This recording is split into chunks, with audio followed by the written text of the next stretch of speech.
Hey guys, it's time for Truth Talk. Insightful topics that spark real conversations.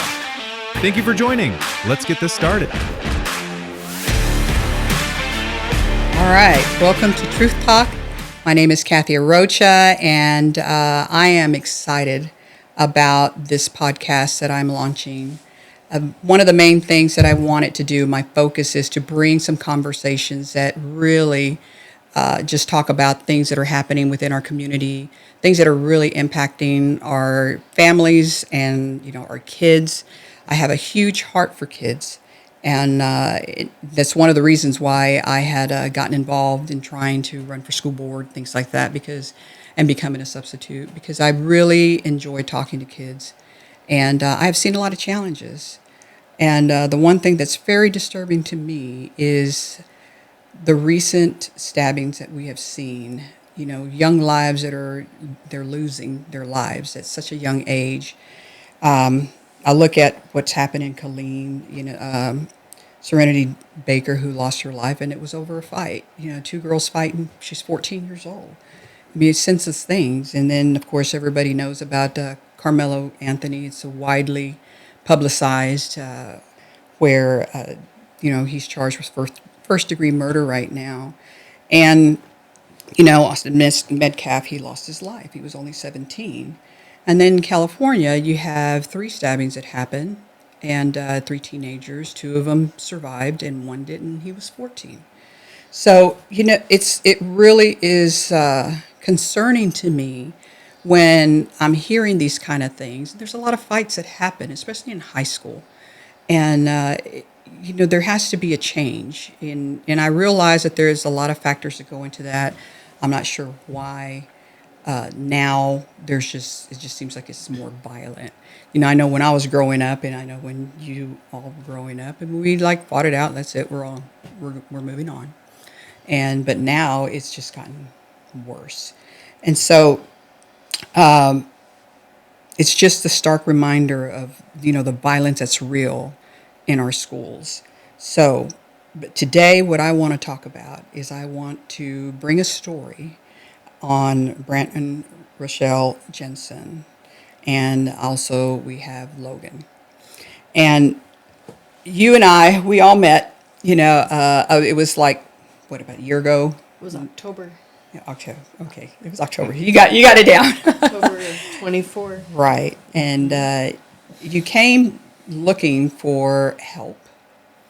And you reached out to, at the time I was with Citizens Defending Freedom, and it's now Citizens Defending Freedom, Texas.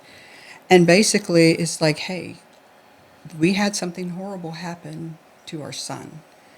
And we don't know what accountability has happened, what has been fixed. I mean, talk to me a little bit about, I'm going to bring you back to that dreadful day. And you got that call. Tell me about that call that you got.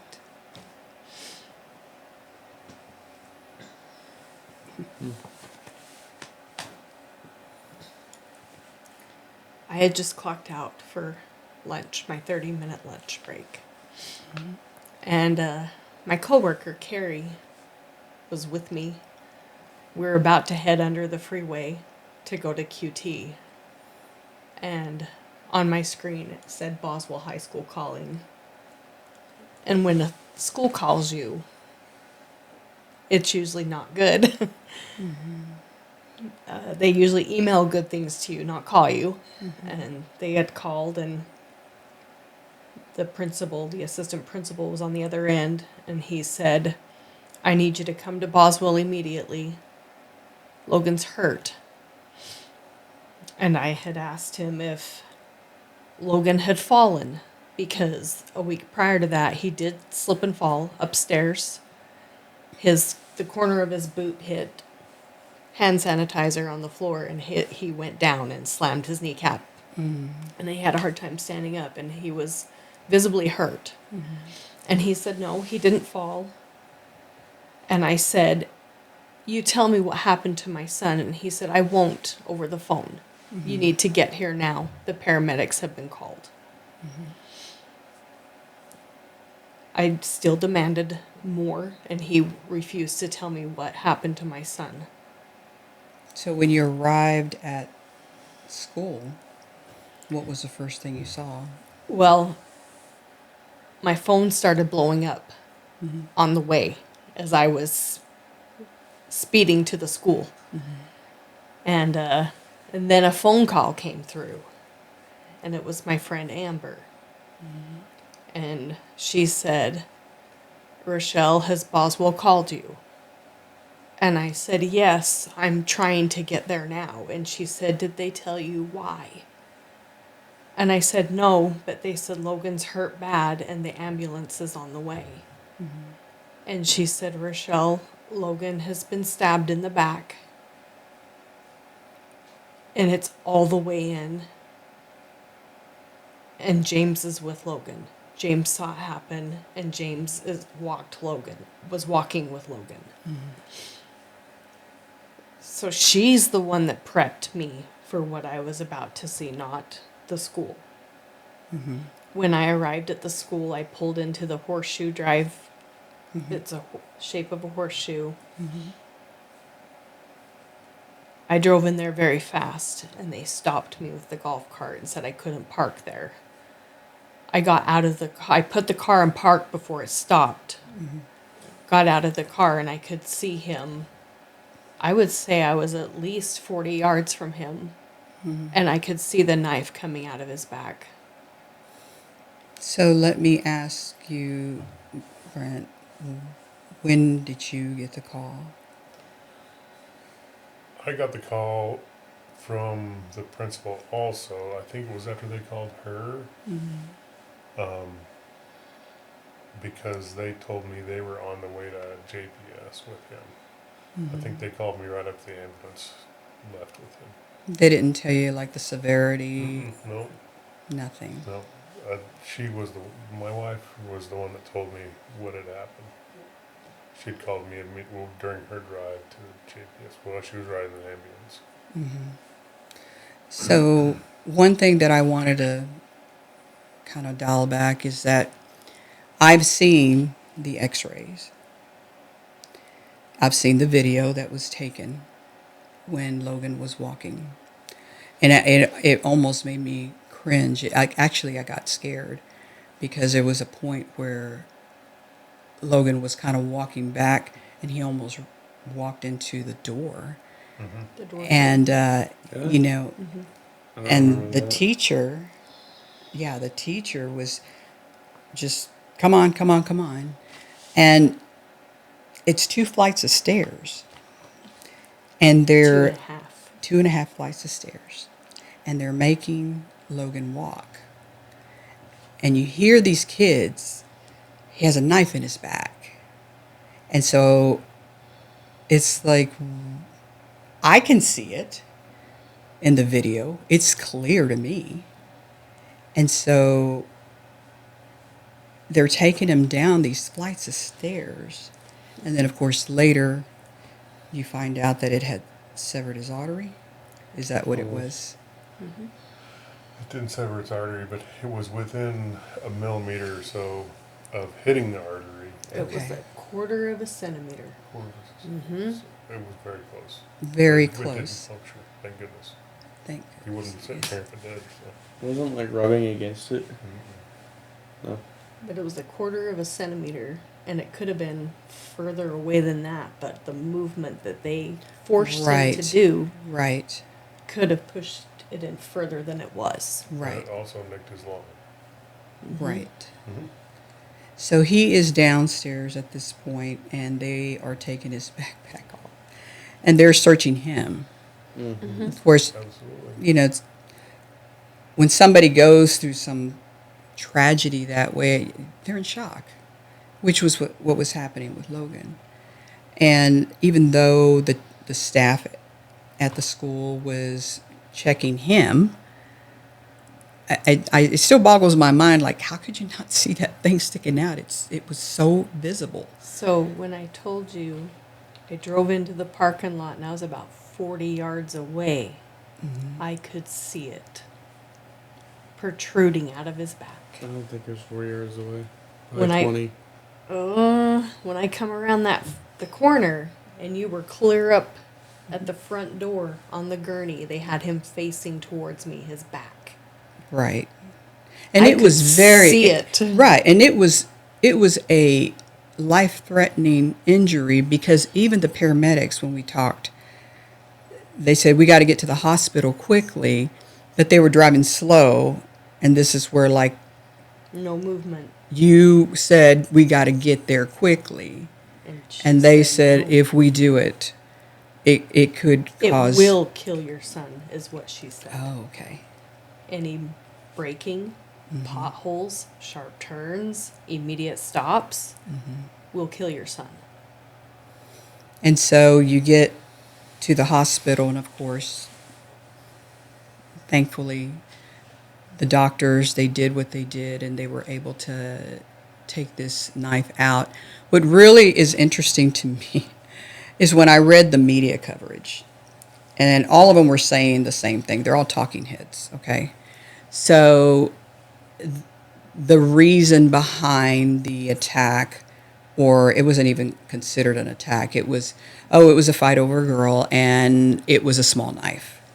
And I was looking at all of the media, and they were all saying the same thing. But that's not the case. That's not really what happened here. So tell me, and I know that I believe somebody was bullying or calling names to a young lady, and your son, because he is who he is, he stuck up for her, to leave her alone. And the person that was doing that didn't like it. And the way the media wrote this incident, that it was like the same day, and it wasn't. Oh. So tell me a little bit about that incident. Do you want to talk, or do you want? I mean, I don't. I'm sorry, what was the question again? It was like when I guess they were teasing your friend, and then you stuck up for them, is my understanding. Is that what happened that day? Yeah, that's what happened that day. I was just trying to, really I was trying to de-escalate it, but he just kept going on and on about it. So I was like, okay, we can take care of this outside. Mm-hmm. Then one of my buddies, he's like, oh yeah, he's in the football team. So I was like, oh, even better, I can lay him out in the football field and get it over with. Okay. And so is that where that ended, that discussion? Yeah, that's where Okay. that ended. Okay. And then the next day is when the incident happened. Mm-hmm. Okay. And so it's something because as we have spoken throughout all these months, it also has come to light that there were more than one involved, that they basically planned this. They planned it. And that new discovery came out, when was it, last summer when it came out? Yep. When you were told. So tell me what you were told. It was actually 2 summers ago, so it was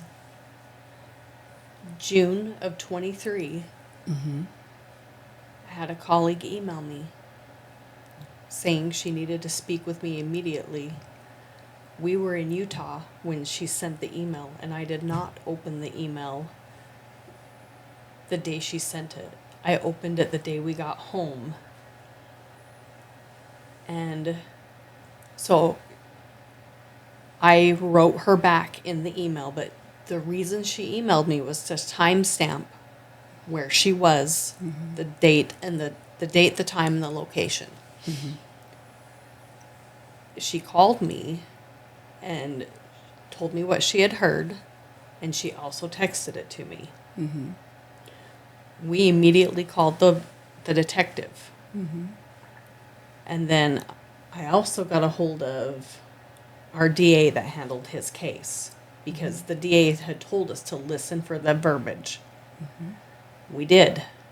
And then I took it to the district the day they opened from Family Week, Mm-hmm. which was July 10th. Mm-hmm. So from June 21st to July 10th. That is very much 30 days or less. And it was actually, I don't recall the day they shut down the school, but that was the last day of summer school. So the kid was in summer school, Yes. this particular kid. Okay. Yes. Okay. And I believe it was an overflow room. So when the kids were done with their classes, they went to that particular classroom. So there was no roster. Okay. All right. So what did the teacher overhear? She overheard the boy say, I was friends with that boy that stabbed that kid at Boswell High School, and I helped arrange the entire thing for days. And this information was given to Yes. the ISD, To the district. to the district. Yes. And they said what? They had her go to the district and give her statement, but they pretty much made her feel inadequate. They later told us they could not pull that footage of that child because there was a camera right above the door as they walked in and out. The district sends out emails, numerous emails. Please identify this child. All the time. And the quality of the picture is awful, but within 5 minutes, the kid is identified. How hard would it have been to send out a district-wide email? Can anybody help us identify this child? It would have been done. I know it. I'm confident it would have been done. So let me ask then, once the district got this information and they just came back and said, oh, we can't get the video. We can't pull the footage because there's other minors in there. They made this person feel inadequate and doubt herself that she was... That she overheard this. Yes. Okay. They didn't do their job. He could have had justice. Right. Because also what the DA said is one starts running their mouth and you turn that one in, they're not going to go down alone. So essentially, this planned attack, I mean, I know that the kid that caused the injury, it did go to trial. And the result from the judge was probation. Yes. And it kind of amazes me. I mean, I know that when we're talking about timeline, we're talking about September of 2022. And this is how long you all have been like, can somebody hear me? There needs to be changes. And you've said many times, use our story to make sure something like this doesn't happen. Appropriate training. Right. And if something like this happens, don't check the kid out first. Don't just take him to the office. Check him out. Make sure, is there any injuries? And that's not what happened here. And you all have been demanding, like, what happened with the staff member that didn't handle it properly. Well, that staff member is still there to this day. Yes, he is. And it's like, well, so now what? I think the part that really made me very upset personally when I heard your story is where they didn't really reach out to Logan. No. And that really surprised me. He was the injured one. He was the victim. And it's like nobody reached out to him. The only time when they talked to us was when we instigated or requested the meeting. There was a few phone calls. I think the superintendent called us a couple times, but other than that, other than family, friends, there was no contact. Not even from his teachers? Nope, they didn't even know about it. The few How could they not know the about few it? teachers that knew about it, yes, they came to the hospital. But where was his guidance counselor and where was the intervention counselor who specializes in trauma and Right. heavy things happening to kids? She never reached out. What do you think? I don't know. I think. But they why were would a silenced school by be their attorneys. silenced if they know that they're immune and they can't be sued? Why would you treat a family like that? Right. Why would you treat their student like that? Yeah.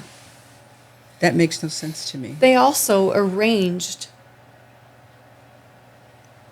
counseling and grief support at the school on Wednesday, Thursday, Friday, and I believe the following Monday for the kids and staff who might have been affected by the stabbing. But they never reached out to Logan. Oh, that just blows me away. And I know that you all have been sending letters.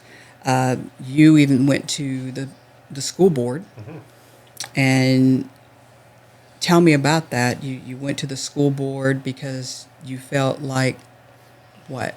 So I presented to the school board because I felt there was no movement, or I felt like they really downplayed it and covered it up.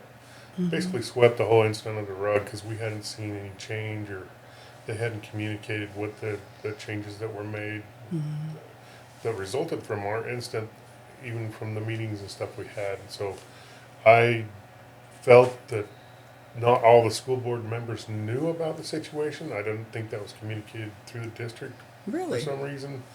That was my gut feeling and my interpretation, so I decided to do that just to get the word out. And then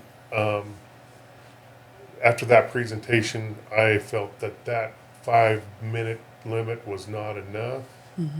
And so I followed it up with a 9-page letter to all the board members, all the principals of the schools that were involved, and everybody that I felt needed to see it, including the members that were mentioned in the document. So I only received one response from one of the board members. Really? So And they said what? they said they were sorry for what had happened. Just one So board member just did one. that? That was it, just one. Wow. And the body language of most of the members was pretty overwhelming. It was,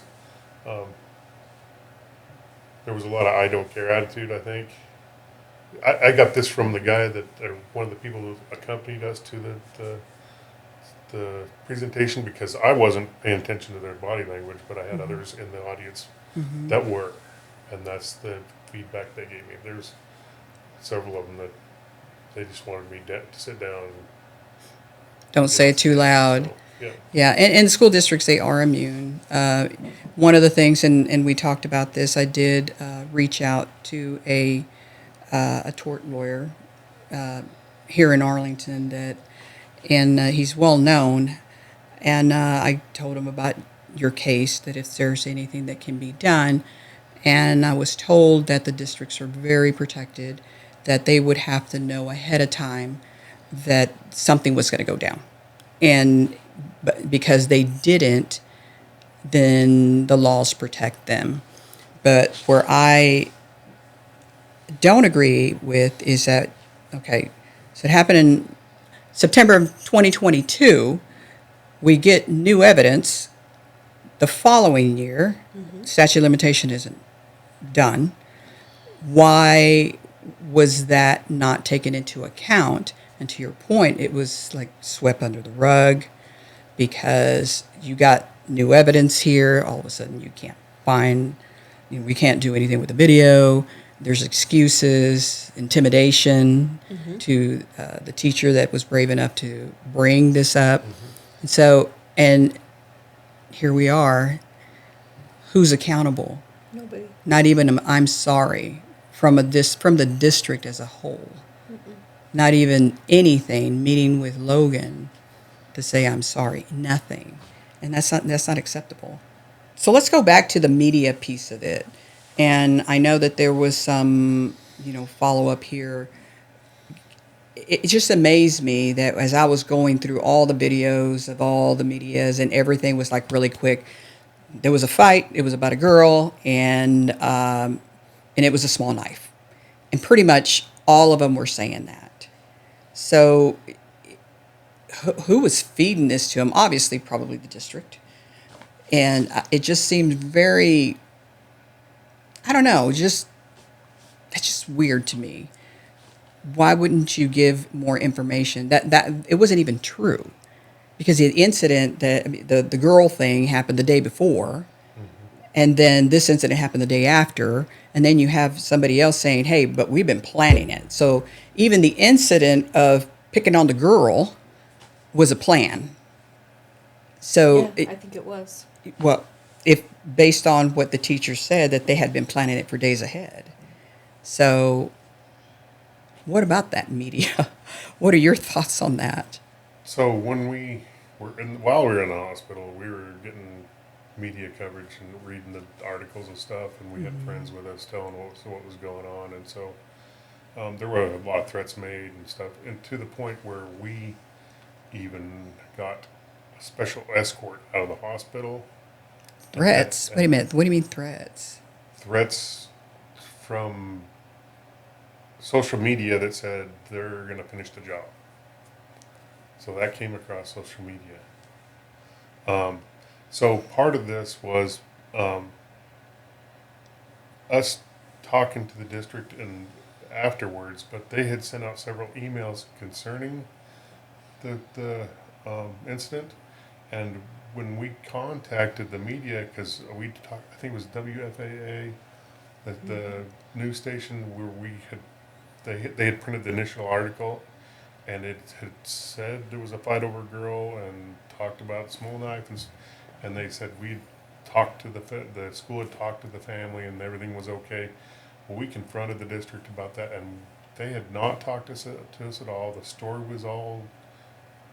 was not true at all, and what they told us is that's the story we had to send out to is damage control, basically. So they weren't giving the right story. They weren't contacting the people who were affected, but they were sending out what they thought was right. And that's why you have the talking heads across the media that were saying the same thing. And that WFAA said that they had spoken with the school SRO and said that it was a fight over a girl. And that makes sense because they took the person who hurt my son, they took his statement and didn't take his. He didn't even get to speak till November 4th about what happened. Was that because of the injuries, or that was, I mean, because he could have He spoken. no, he couldn't. He couldn't talk. Okay.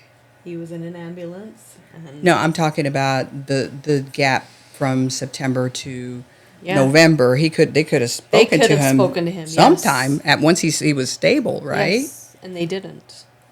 The first time he got to tell his story, his side of what happened, was November 4th in the DA's office. Wow, that's a big gap. That is a I big mean, because gap. you can forget things.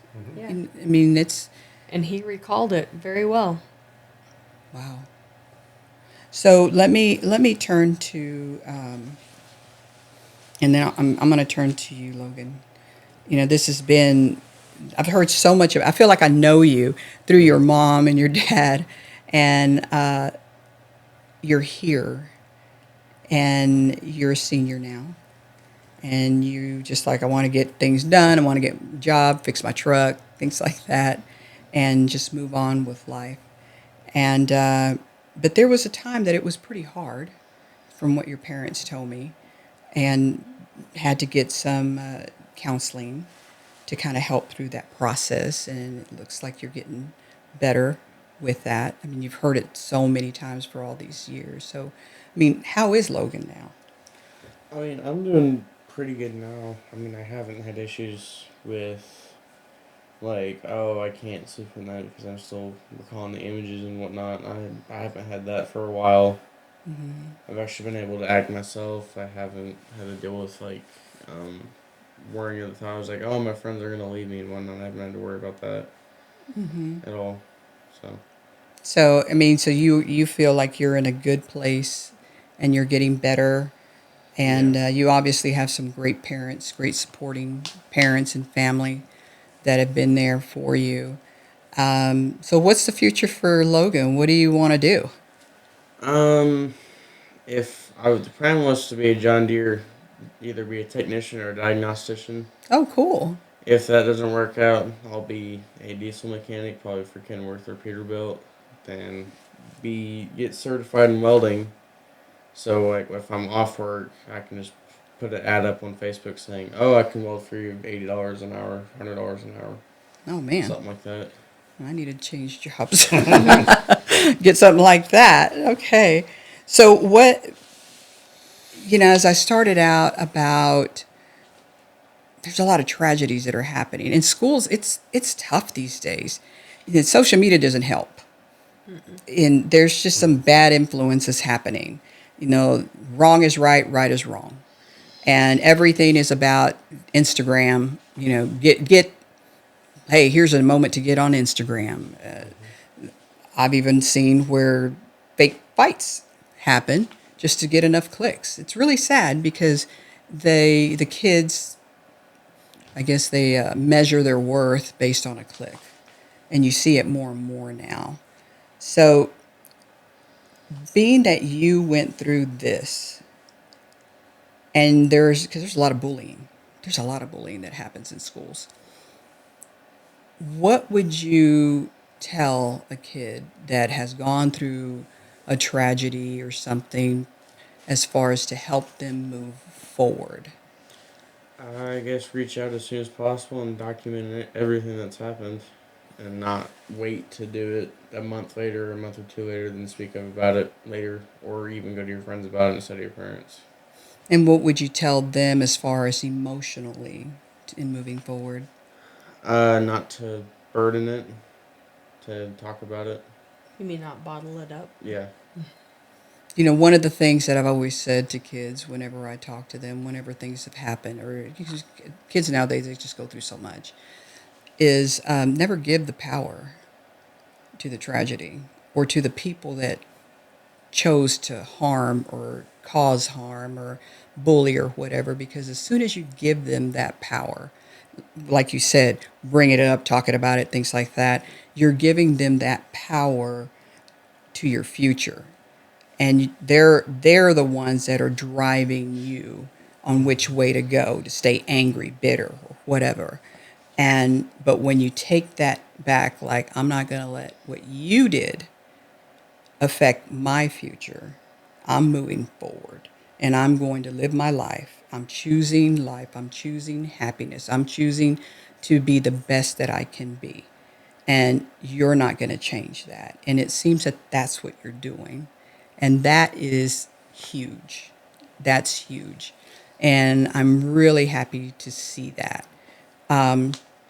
One of the things that we just got some good news yesterday on when you came to Citizens Defending Freedom, there was some financial issues here. It still is. He still is. And so we have where there is a, what is it called? The CVC, yes, Crimes Victims Compensation Program. Here in Texas, it's with the Attorney General, who's Kim Paxton. And so what this does is that whenever families, they go through something like this and their insurance can't pay out, they'll pay only so much to insurance, but then they may have some outside finances. And it's like, okay, how are we going to get some of this money back? Is it possible? So the good news is that the attorneys with CDF Texas, they were able to contact the Attorney General's office, and you guys got some compensation yesterday. Finally, yes. Finally, and it's been long going, right? It was like it was slow getting responses back or anything like that. And the good thing about CDF Texas is that they do have a good rapport with the Attorney General's office. And so when I spoke with them yesterday, they told me that they were ecstatic. They said, give it to us. And they were just so happy that you guys were getting something back, because this has been and can be hardship, financial hardship. I know you guys moved. You were at where? Fort Worth. In Fort Worth, and still continued to travel that long just to make sure that Logan was safe in another school And felt comfortable. Right. And you guys have sacrificed all this traveling. I mean, this thing has been big, but you love your son. You're going to do whatever it takes, right? So, so, I was really happy about that, and of course, they are there to always help families like you guys, and to make sure that, well, like their name is, Citizens Defending Freedom. We want to make sure that we're there for you. That you were given a voice. This is why I wanted to have you guys on, to give you guys a voice, because it seems like you weren't getting that. You weren't getting We that. felt like everything was landing on deaf ears. They acted like they cared, but they didn't act after we had spoken to them. So what do you still want to see? I want accountability. We're expected to send our students to school. And if we don't, we get slapped with truancy and court dates and fines for not having them at school. But in return, I want you to tell me they will be safe. And if they are harmed, we will take credit for what we did. That man should have never touched my son. Never. You don't sit a kid down and then make him sit up straight, and then when he asks, why are you treating me like this? I'm searching you for a knife. I've asked principals, and I go, is that common? And they're like, no. He knew that knife was in his back.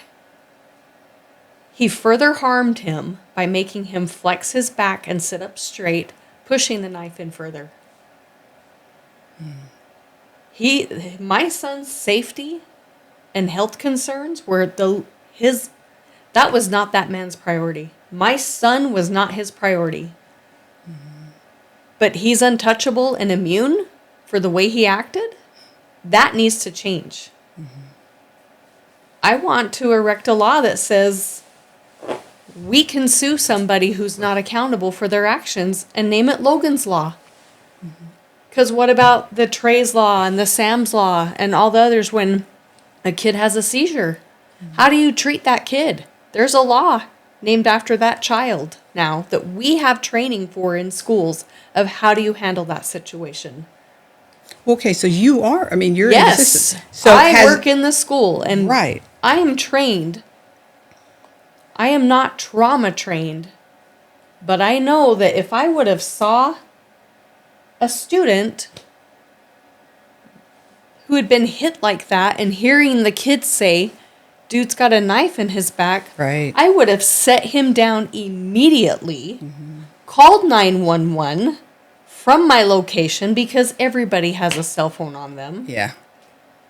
then called the front desk and said, you need to put the school on a lock and hold.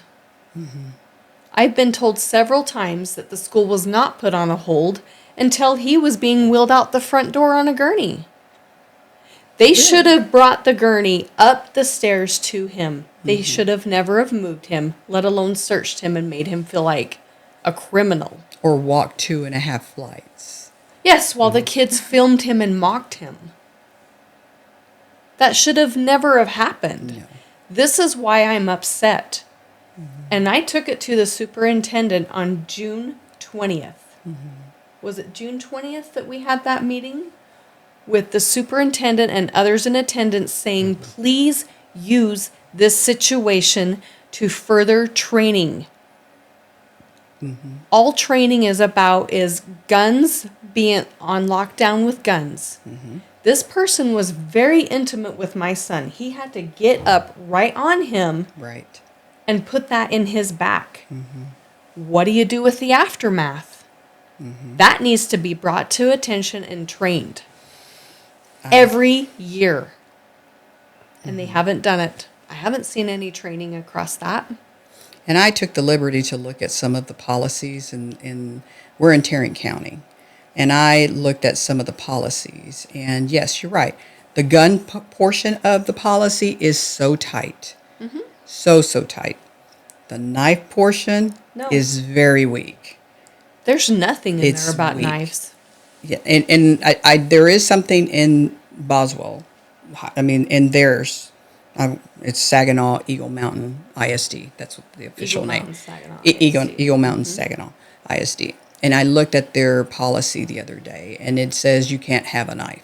But there are some policies that I have read that it can't be more than 5 inches. I'm like, what? It can't be. It shouldn't It even can't be at all. I thought it was if it's less than 3 inches, it's not considered a weapon. It's even that. That's crazy. But still, it needs Because to like be. got kids, they carry box cutters all the time there, and it's like way like that, and But you can hurt somebody. You with can it. Yeah. you can cut somebody. I mean, you can cut somebody, Yeah. and that's it. There should be no sharp knives. And why would a kid have a box cutter? There's no reason for that kind of stuff, especially in this time. It's like there should not be. It needs to be strict, especially like when I started. Look what happened. 14, and I know you were 14 at the time. He's 17 now. Right. You were 14 at the time when this incident happened. Both of them. And you got 14-year-olds that are losing their lives. They're getting mad. They're revenge. It's like they're so desensitized to life. And this is the way to resolve it. And then you have another situation that happened in this, I think it was May, recently, where you have adults. There was a stabbing at a elementary school. In the back of the school. Right. In front of kids. It's like, well, these are the adults. What are y'all doing? I think that was at an awards ceremony. It was an awards ceremony. really Yes. Yes. interesting. It's like, you're the adults. Yeah. You're supposed to be the one that are leading our kids to becoming successful, supposed to be an becoming good example. citizens, obeying the laws, being accountable. And even some of the adults are showing these things, and it's a lesson learned. It's ridiculous. But so I want to really thank you guys. And I know it's not the end of our interaction. We'll continue as we work with CDF. And but my big concern was I wanted to give you guys a voice. Thank you. I wanted to give you guys a voice, and I am going to be sharing this with that ISD and some other ISDs too, because this knife thing we need to get a control on that. And like you said, there's kids with box cutters, like. Yeah, it's because that's what I've read on something that's like I don't know if it's less than 2.5 or if it's less than 3 inches, it's not considered a weapon in the school setting. And that's crazy, especially the way things are now. Like, it's a no. You can't have any sharp object, period, end of story, because it's right here. The evidence is there. Evidence is right there, and I can't even imagine. And I hope I never do. I can't even imagine going through the anxiety, the stress, and just what you guys have gone through. And my heart goes out to you guys. I can't imagine getting that call. I can't imagine. And not knowing. I cannot The imagine. phone calls, And then the what threats. I saw. Yeah. What I saw. What the surgeon said to us. I would never wish that on my worst enemy, to have somebody say, you need to tell your son how much you love him. Because he's not going to make it.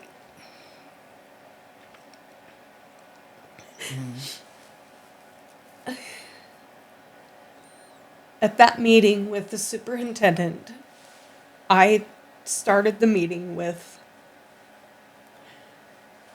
you all know he was stabbed. This is not what this is about. It's about how you handled it. Yeah.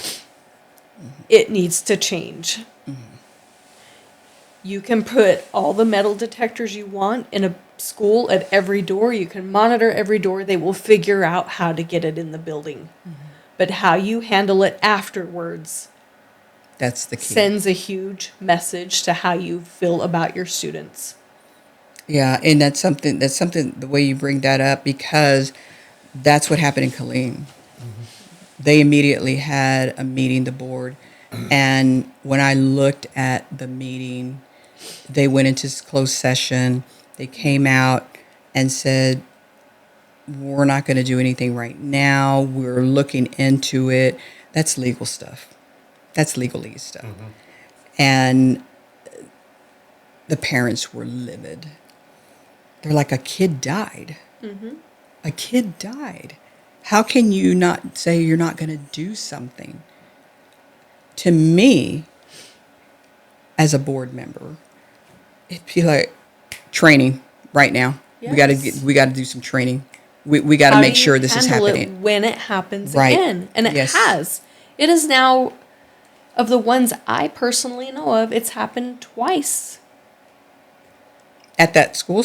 No. Oh, The Metcalf Oh, boy yes. and the And girl yes, in Killeen. It's yes. happened 2 more times. Right. And that's not, those are the ones that are documented. Was mine not documented or what? Yours was documented. Okay. But it's like, how, it is about how you handle it. yes. It is about how you handle it. And yes, the Metcalf boy, he passed away. Yeah. I thank God every day he's still here. But if you look at the situation of when the Metcalf boy, how his happened and how his happened, look at the environment Logan's happened in. Yeah. Inside the school, surrounded by 600 kids and staff members. His was in the building, Yeah, there needs to be change. in a lunch rush. His was on a track meet, not as populated. What I'm getting at is his attack was more severe It was. because there was so many kids around and so many staff members. So much evidence. So much evidence, but yet Right. But I am thankful that you're here. And you guys are going to go and have a great evening with your family this evening. And I really appreciate the time that you've given me. And I will definitely, get this out and let people see your story.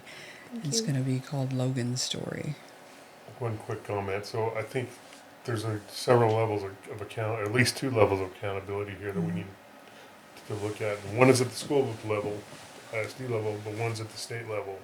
So when you're taking these kids to do this stuff and you're slapping their heads and turning them loose, it's setting an example for everybody else. That's So a good point. Now Johnny over here says, well, now I can do it because I'm going to just get to come home. So there's got to be accountability at all the state and the ISD level. In my That's a good opinion. point. Yeah, you're right. So, Or if if one of your buddies does something trying to kill somebody, and they only get slapped on the wrist. Oh, if I actually killed him, I'm only gonna get slapped on the wrist and look free. Yeah. and it happened. It does. Accountability. It's all about accountability. and Well- we very much appreciate everything you've done for us. And Yes. CDF, they've been awesome support for us. And Well, it's been my pleasure. And I'm really thankful that I had met you guys and that I could help somehow. yes, thank you. Thank you. Thank you. All right. Well, everyone, I will be putting this out, and I hope that you all will give some comments.